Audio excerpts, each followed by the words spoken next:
gentle readers. I'm here to defend the young lady Edwina Sharma, an unsuspecting victim to the Bridgerton clan's romantical shit show. Disclaimer, this is no shade to any of the characters or actresses. Beyond Anthony, he's not, like, my favorite. Many people say in defense of Kate, oh, well, how can she, Edwina, see the obvious sexual tension between Kate and Anthony? They call Edwina naive. That means she deserved being cheated on.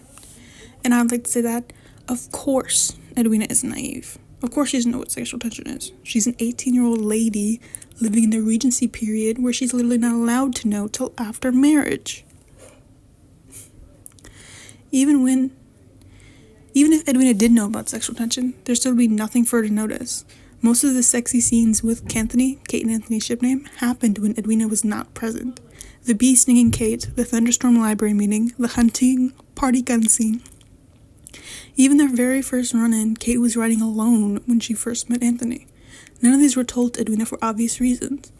One of the only scenes between Anthony that Edwina was present for, the scene where Kate tries on her engagement ring for the jeweler to measure. You could tell when Edwina walked in, she was put off by the closeness of Kate and Anthony.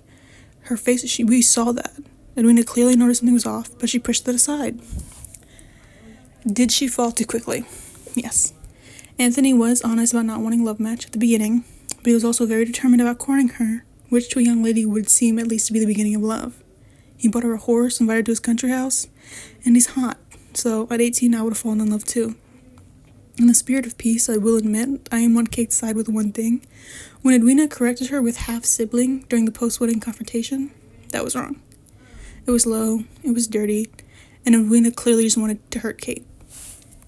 But honestly, the one at most fault and with the most power is Anthony himself.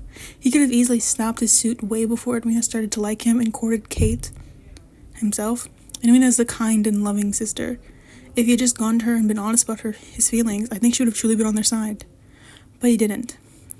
Because he was scared, and he was stubborn, and he didn't want to be told no. He continued playing with the heart of not one, but two debutantes, like the true rake he is under all that finery. And don't bring up the scandal in the comments. The Bridgerton family is rich, good-looking, and favored by the Queen. This wouldn't have tanked them. The Queen thought Eloise was Lady Whistledown herself, and she went to speak with her instead of outright arrest. If Eloise was anyone else, do you really think the Queen would have gone over to, win her over? I doubt it. If the Queen had found out it was Penelope, would she have? I don't think so. How many scandals have they been in? 6 a season, and they're still fine. They're still kicking. At least as far as we can tell, canonly, they're okay. The truth is, Kate lied and denied herself over and over again to protect Edwina and their mom. Kate was extremely parentified after her father's death. But like Daphne said, I mourn for you, brother. All these decisions you seem to make and then resent us for. They do not make you worthy of your family's respect. They simply make us pity you.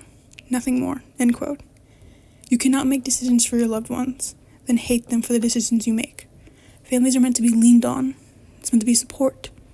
But because of societal and internal pressures, they isolated themselves from their loving families and put them on a pedestal, While still believing them, the family members, to be less than. I don't know if it's canon or anything, but I hope Edwina marries Prince Frederick.